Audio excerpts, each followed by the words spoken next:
This is Ray, and this is FDS Local Sports. As you can see, I'm sitting on my set alone here tonight. Andy and I have been trying to work out a schedule to record our final episode of this MFL season, and we just haven't been able to make our schedules work. So I am going to be signing off on the Maritime Football League coverage this year in local sports. I want to thank all the teams. It's been a great time covering you guys this year. I really appreciate all the support. The people have taken the time to come by, watch our videos, share our videos, like them, comment, all those different things. Listen, it wouldn't be worth doing all this if you guys weren't as engaged with us as we are with your league. So again, I really appreciate all the time you guys have put into watching our videos. I have to tell you, I was at the championship game between the St. John Wanderers and the Moncton Mustangs, and this was an unbelievable football game. For a game that the Mustangs got into a little bit of a good lead up front, the Wanderers came right back and made this a very exciting game right up until the last few plays of this game. It was outstanding. Listen, I'm not going to get into the game recaps because, let's face it, y'all know what happened by now. But, I want to give a big shout out to Israel Lunga, the MVP of the game. This guy had a huge game for the Mustangs and really helped turn the tide early on in the game. Chris Brown, another guy, another defender, just had an outstanding game. Both these guys had a pick six in this game and helped put points on the board for the Mustangs. There wasn't a lot of offense in the first half of this game. It was the defense that was scoring for the Mustangs. It was great. And, of course, I also give a shout-out to Nick Brinkowski, normally wide receiver, played quarterback in the second half, and he brought the Wanderers right back into this game. So those three fellas, that's why they were the MVP of offense and MVP of the defense. They all had great games. But I would be, I got to give a shout out to a couple more guys. Alec Pellerin for the Mustangs. Leslie Green had a big game. Cam Morley had a good game. Evan Arnold and Joel Seal. You guys all were outstanding in this game, and many more of you were as well. These are just the names I remember, writing notes on during the game. So there you have it. Your Moncton Mustangs won this year's Maritime Bowl. They are the 2019 champions, and I have an interview coming up with head coach Jason Terris, which I'm about to play. And I asked Jason where he wanted to go for this interview, and it was a tough request to fill, but I got it done, and we're going to go on set to location for that interview. At the end of the interview, we'll be out of here, and hopefully we'll be back next year covering the Maritime Football League. And once again, from both myself and Andy and Jeannie B when she sits in, thanks for checking out First Down Sports all football season. Don't forget to check out our sponsors, Moose Light, as well as the Doyle's Corporate Image. And last shout out I have to give is to the FDS Player of the Year, and that's Denny DeWaron. So congrats, Denny. We will be looking forward to seeing you back in uniform for the Mustangs next year. Thanks again, and enjoy this interview with Jason Terris. Guys, I just did everybody a huge favor here. I kicked Andy off the set, and I brought in head coach from the Moncton Mustangs, Jason Terris. How's it going, Jason? Good, but I was hoping Jeannie was going to be here too. Jeannie B is en route. Okay, She's good. en route, so you'll get to see her on the way out. Excellent. All right? 2019 Maritime Bowl champions. Not just champions, but winning the championship on St. John's turf. How great does it feel to hear that? Oh, it's we're very excited. It's when we lost to St. John last year, after our undefeated season. It's all that we had on our mind from day one, June 23rd, 2018. 365 days of pounding hard work and keeping our head down and just approaching this season and this championship with a workmanlike effort, and we're happy to call ourselves champs for sure. For a game that took place at 8 p.m. on a Saturday night in St. John. There was a big crowd from Moncton that made the trip for the game. You guys had a good representative of black, white, and red in the crowd. What was really interesting at the end of the game, seeing the crowd come onto the field to gather with the players. Some of your players, I mean, the celebration was unbelievable when Corey Lorette took the trophy and held it up and all the players came in. But once that was done, you guys had your team pictures. I got to watch from afar, and some of your veterans, just taking a knee back and taking it all in. What's it when you're on the field watching that as a head coach? Talk to me about what you're enjoying from seeing your players celebrate a championship like that. It was awesome. Like you said, we had different celebrations, like you said. Like I could definitely tell there were this group that won in 2017, and that was a special one. Absolutely, that was our first one with this new regime. Since I've been head coach since 2016, and that group that was involved with that, you could just tell that they were just savoring this just a little bit more quietly. Yeah. And then there were some young kids who just got out of high school this year and really enjoyed being part of a championship. Really exuberant in their celebrations, and they were. It was awesome to watch them win. When we got back on the bus and went on our way back to Moncton, I just called almost everyone up to the front of the bus, and just almost everyone had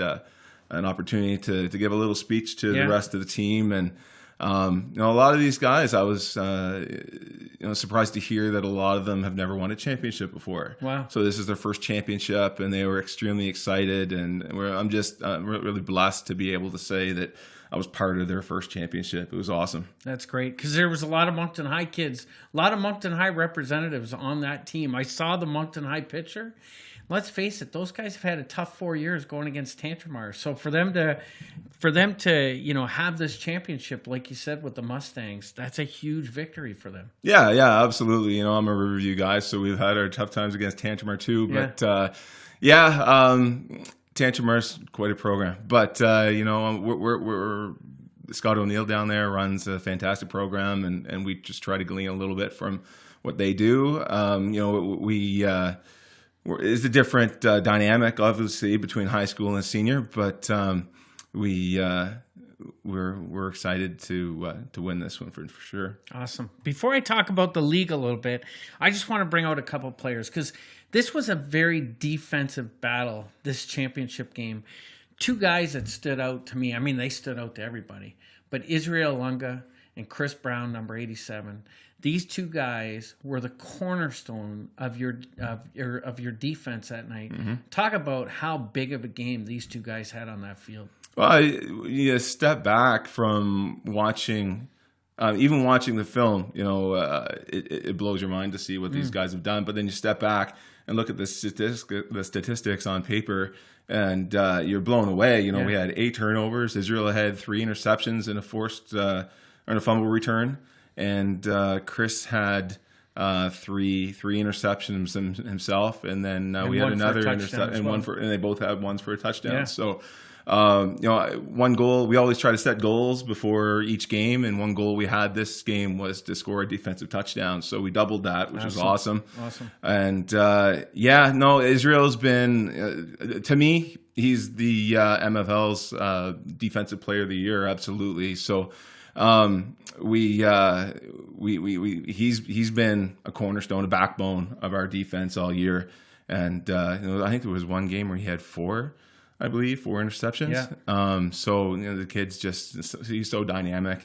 He's a smooth guy himself. So I'm proud to call him a Husky, and Chris Brown.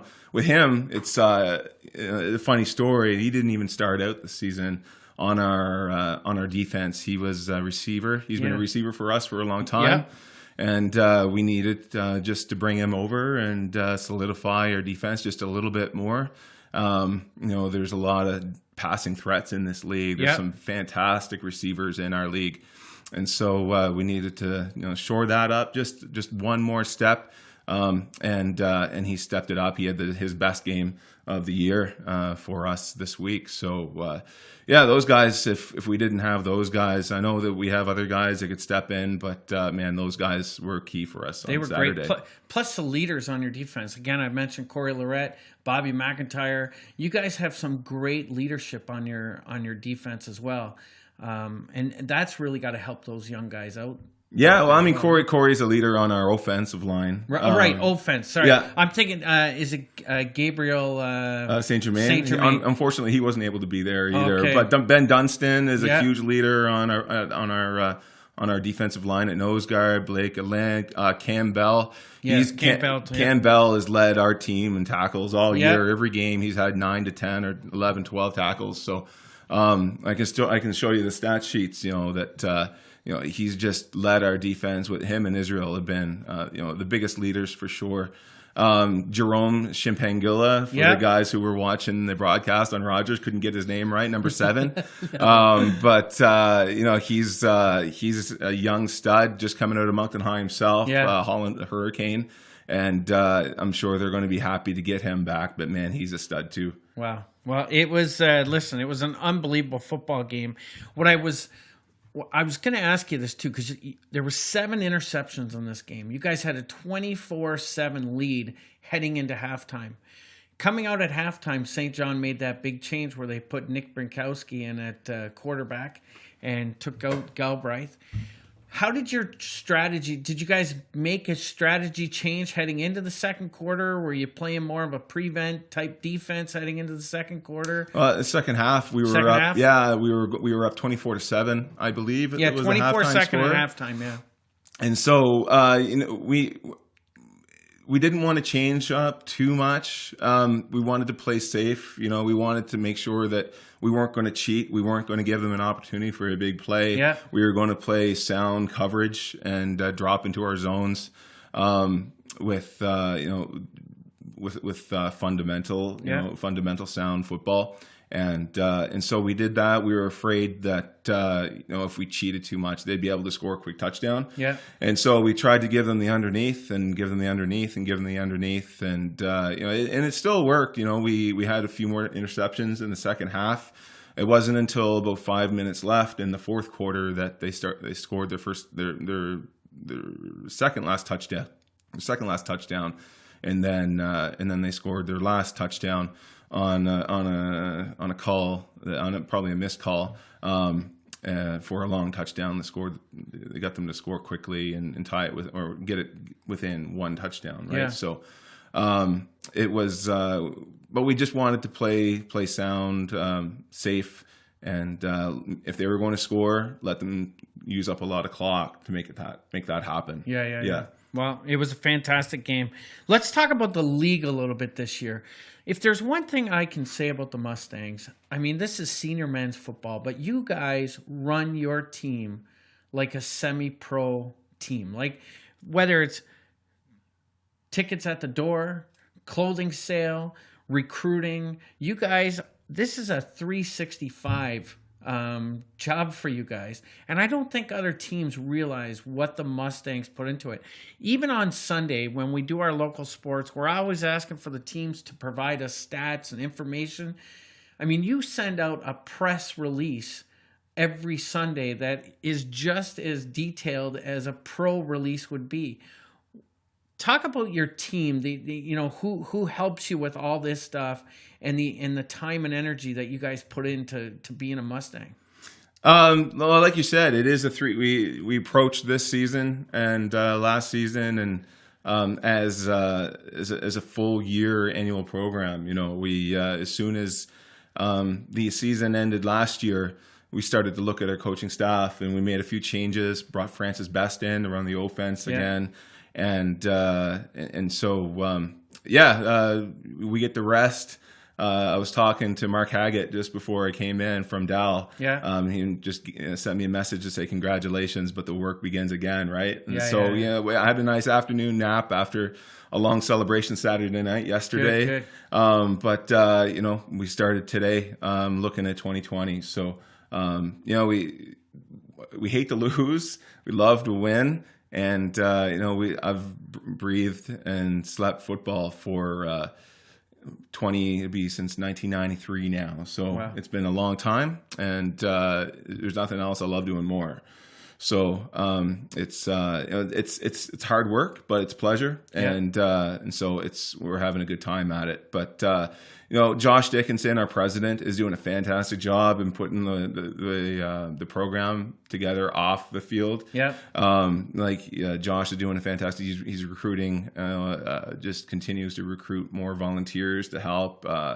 The facility we have is fantastic at Rocky Stone Field, with the GMFA lounge up at the end zone, and so anybody that wants to get a refreshment can and watch the field watch the game up on the balcony. The stands are fantastic, the gate's fantastic, everything's fantastic there. So we have an advantage just with that above most other teams, and that's nothing that we've done. We're just in the right place for that, right? Yeah.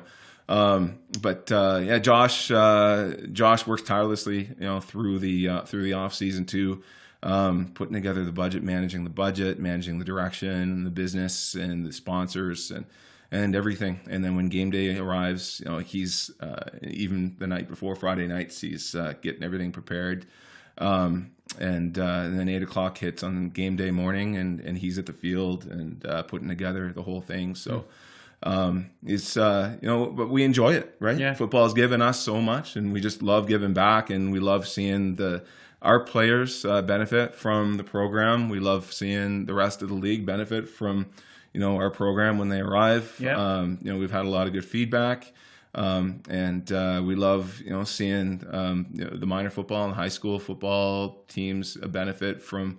Hopefully what we're doing, a lot of our guys are involved in the high school programs and minor football, and like I say, football has given us so much back. It's it would feel wrong not to give back, right? So it's awesome. Well, it's night and day compared to a lot of the other franchises out there. Not just in the senior league, but even some of the university programs, what I see you guys putting into it. So I think it's outstanding. We got to attend your Hall of Fame awards or the inductees going into the Mustangs Hall of Fame. And, I think it really sunk in that night for me, how passionate these guys are to be a Mustang. And I'm not just talking about the inductees, the guys in the crowd that are cheering on the guys that are being inducted.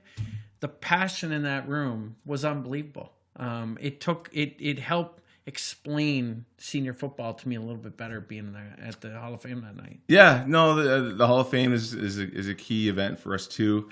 And it's awesome to be part of a football community that is so passionate for the game, yet so passionate for the people that in the game. Yeah. And football is such an awesome sport. It can, whether you're short or tall or big or small, it includes everyone. Right. And it's been just an awesome part of my life, and I'm just continue to hope that I can continue to enjoy benefiting from this sport. That's awesome. Yeah.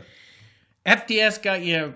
I don't know if we got a little bit of heat this year from a few things that we did on our local sports.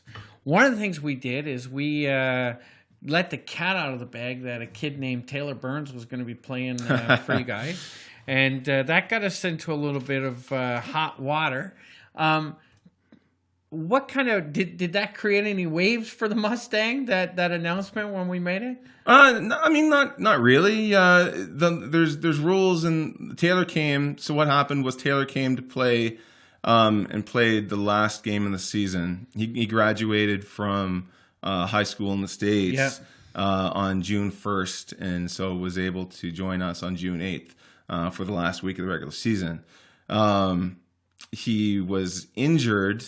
He had shoulder surgery in the spring, and was just released from the doctors. The doctor gave him a release for contact early June, and from and he had a few weeks between classes and graduation where he could have come up to play for us, and he didn't because he wasn't cleared for contact yet. Right. So yeah. Anyway, his father Darren sent me a message early May, telling us that Taylor would like to play for us, so he could get some contact in before he heads down to training camp at Tennessee Tech. Right. And that he's still recovering from his shoulder surgery, but he was expecting the doctor to clear him. And so the dates worked out. So I sent a message to Eric Sabian because there is a rule in the league bylaws that says that a player can be given eligibility if he hasn't played a full 2 games of a regular season play. He can be eligible for playoffs if he's injured. Right. So we asked for an eligibility exemption based on Taylor being away, and we kept the injury to ourselves, right, to start. Just full disclosure here, right? So we were just a little concerned about other players targeting Taylor going into the playoffs, especially with him being a high-profile NCAA recruit. Right. And so we kept that card in our back pocket. So when we were asked to provide proof of injury, I had a picture of Taylor the day of his surgery on the surgery table, and or on the recovery bed, and a letter from his doctor clearing him for contact early on June 5th. Right. So, we believe we covered all of our bases with Taylor, but I probably, looking back now, I probably should have just had full disclosure with the league to tell the league that he was recovering from injury, and probably would have saved a whole lot of headache. But I just wanted to protect my player. Yeah, absolutely. Yeah. Coaches do that all the time. All you got to do is watch the NFL, the list each week when they tell you who's probable, who's questionable. That list usually means nothing because they're hiding things. That's how they get to hide those injuries as well. Exactly. Right? Exactly. Same thing. So it was a headache for a couple days, but everything is clear now. So awesome. Last question for you. You're heading into 2020. For the last 3 years, the visiting team has won the Maritime Bowl. So my last question to you is, how important is home field advantage in 2020? Cliches, third time's a charm. So we've gone through our first, second, and third away team winning the Maritime Bowl, and we're going to break that this year. So 2020 we'll host here in Moncton, and we'll win. That's our goal. It always is. It was our goal this year. We're going to we're putting in the work. Today's day one, and June 21st, 2020 will be 365, and that's what we're working for. So there you go, guys. That's the head coach, Jason Terris, 2019 Maritime Bowl champion. Thanks again for joining us, Jason. Thanks, Ray. See you guys.